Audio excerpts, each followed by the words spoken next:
Forgetting है क्या और इसकी थ्योरी या इम्पोर्टेंट रीज़न क्या है फॉरगेटिंग होने के। फॉरगेटिंग मतलब भूल जाना। हम जो भी याद कर रहे हैं वो हमें जब हमें ज़रूरत है तब वो याद ना आए। तो forgetting refers to inability to retrieve or recall information. Forgetting में हम इंफॉर्मेशन को रिट्रीव करने में अनेबल है, मतलब नहीं कर सकते उसे।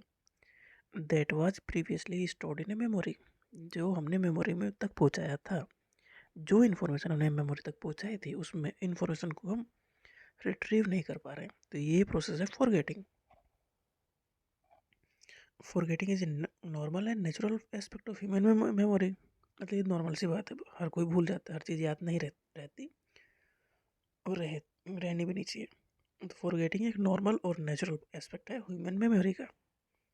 फॉरगेटिंग का मतलब ये है कि जो भी आपने पहले स्टोर किया था मेमोरी में वो आपको रिकॉल नहीं हो रहा है। The rate of forgetting is maximum in the first 9 hour. जब हमने कोई भी चीज़ पढ़ी है तो पहले 9 घंटा में फॉरगेटिंग मतलब उसे भूलने का स्कोप बहुत ज़्यादा है। पर्टिकुलरली ड्यूरिंग फर्स्ट आवर, मतलब पहले 1 घंटा में जितना भूल जाओगे वो जो सबसे ज़्यादा है, उसके बाद भूलने की स्पीड कम होगी। तो पहले 9 घंटा क्रूशियल है और उसमें से भी 1 घंटा सबसे ज़्यादा क्रूशियल है। उसके बाद जो रह गया वो लंबे टाइम तक रह जाएगा हमारी मेमोरी में। After that the rate slow down and not much is forgotten even after many days. मतलब फिर आप अगर 9 घंटा में कोई चीज़ रिवाइज कर ली तो वो ठीक से याद रह जाएगी। अगर रिवाइज नहीं की तो बहुत सारा हिस्सा उसका भूल जाएगा और जो याद रहेगा वो फिर लंबे टाइम तक याद रहेगा। मतलब जो बचा हुआ है वो याद रहेगा फिर। Forgetting is because we did not encode the information correctly. Forgetting हुई क्यों? क्योंकि जो हम इन्फॉर्मेशन है उसे हमने करेक्ट वे में वहाँ तक नहीं पहुँचाया, इनकोड प्रॉपरली नहीं किया, मतलब हमने समझ के याद नहीं किया। और it is because during storage it got distorted और मिसप्लेस्ड। मतलब चीज़ों को समझा नहीं, जैसे हमने रट लिया हो, हमारे समझ में कुछ नहीं आया हो तो वो जल्दी भूल जाएंगे चीज़ें, क्योंकि उनका मतलब हमें नहीं पता है। अगर मतलब पता होगा वो चीज़ें लंबे टाइम तक मेमोरी में रहेंगी। काजेज क्या है फॉरगेटिंग के या थ्योरीज क्या है फॉरगेटिंग की? पहली थ्योरी है फॉरगेटिंग ड्यू टू ट्रेस के। मतलब पूरा एक ट्रेस है वो ख़त्म हो जाए तो वो मेमोरी ख़त्म हो जाती है। इस थ्योरी के according this theory suggest that memories fade over time if they are not used. अगर हमने बहुत सारी जो स्टोर किया इन्फॉर्मेशन उसका कोई यूज़ नहीं किया तो वो फेड हो जाएंगी, अलग हो जाएंगी। ट्रेस डीके में जो टर्म ट्रेस है वो रिफर्स टू द फिजिकल और chemical change in the nervous system. ये थ्योरी बहुत ज़्यादा मान्य नहीं हुई क्योंकि इसने कहा कि ये ब्रेन में चेंज लेके आती है। जो मेमोरी है या जो इन्फॉर्मेशन है वो फिजिकल और केमिकल चेंज करते हैं नर्वस सिस्टम में। That occur when a memory is formed. जब मेमोरी बनती है तो नर्वस सिस्टम में चेंज होता है। ठीक है, इस थ्योरी के अकॉर्डिंग, जो कि बाद में गलत साबित हो गया। According to this theory if these memory trace, जो ट्रेस बने हैं, जो इन्फॉर्मेशन मैंने याद की है उसने फिजिकल या केमिकल चेंज नर्वस सिस्टम में जो किए हैं वो ट्रेस है। और वो trace according to this theory if these memory trace are not regards, अगर हमने उसे रिवाइज नहीं किया, दे मे ग्रेजुअली डीके, तो वो जल्दी एक दिन डीके हो जाएंगे, ख़त्म हो जाएंगे। अगर वो ख़त्म हो जाएंगे, ट्रेस ख़त्म हो जाएंगे, इसका मतलब मेमोरी ख़त्म हो जाएगी, leading to the forgetting of information. इसका मतलब इन्फॉर्मेशन फिर ख़त्म हो गई।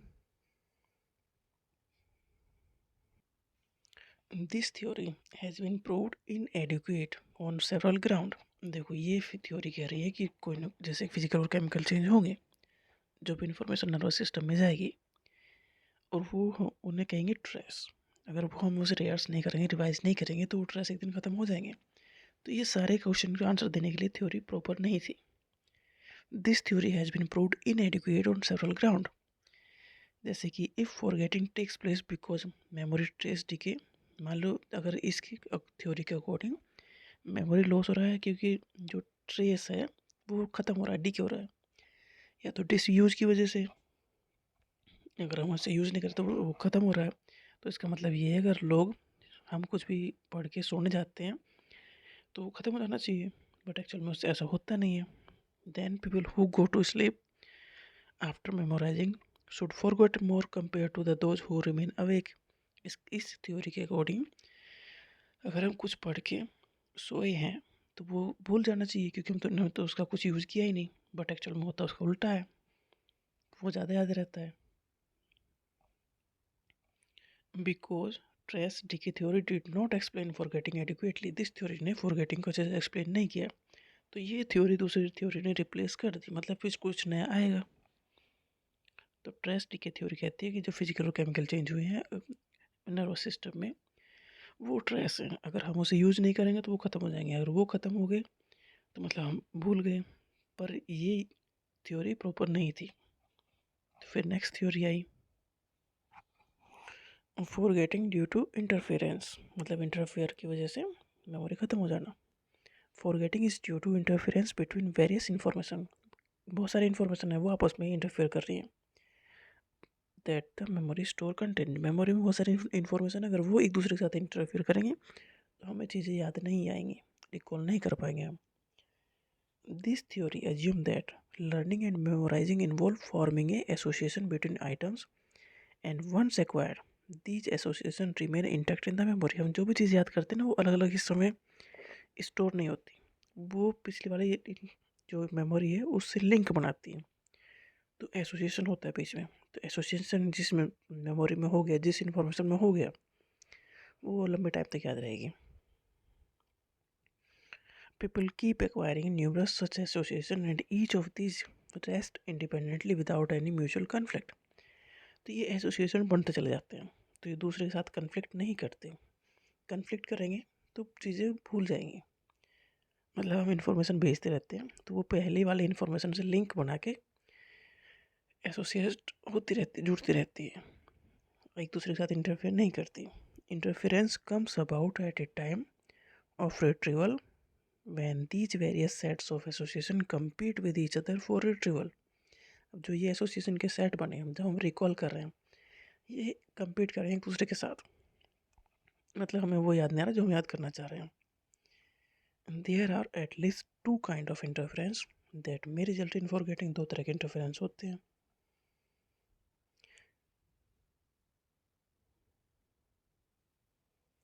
पहला है प्रोएक्टिव या फॉरवर्ड मूविंग, सेकेंड है रिट्रोएक्टिव मतलब बैकवर्ड मूविंग इंटरफेरेंस। तो proactive which means that you have learned earlier interference with the recall of your subsequent learning, जो हमने पहले याद किया है वो इंटरफेयर कर रहा है जो हमने लास्ट में याद किया है। Backward moving refer to difficulty in recalling what you have learned earlier because of learning of new material. Backward moving या रिट्रोएक्टिव ये है कि जो हम पुराना वाला हम याद रिकॉल नहीं कर पा रहे हैं नए मटेरियल की वजह से।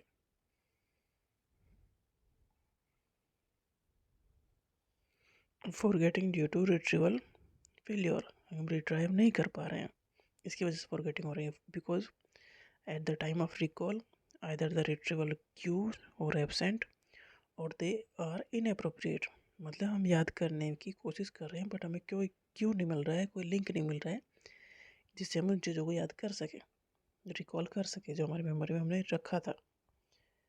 Retrieval failure is influenced by factors, retrieval failure या क्यों मिसिंग क्यों होती है, क्योंकि हम स्ट्रेस में हैं या डिस्ट्रिक्शन में है, डिस्ट्रैक्ट कर रही है हमें कोई चीज़ें, तो हम उस चीज़ को याद नहीं कर पाते, उस पर ध्यान नहीं दे पाते।